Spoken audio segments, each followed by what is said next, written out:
paggamit ng Chopstick. ayan, okay. Gamitin po namin, ayan, oh. Diba? Try mo. Hindi man mag-ipit. Ang hirap gamitin, baka hirap ipitin, no? Ano ba to? Ayan.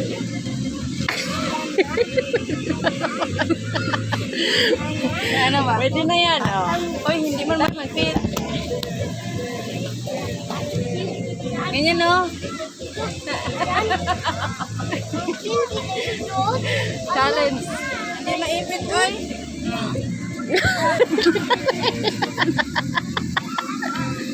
Kanya-kanya diskarte. O, di ba? Nakakain na siya. Yung ginawa niya, oo. Hindi na niya nagawa yung ganito ba? Kaya ang ginawa niya, kanya-kanyang diskarte. Pinagsalubong niya yung dalawang stick. Dalawang kamay, oh. Ayun na, oo.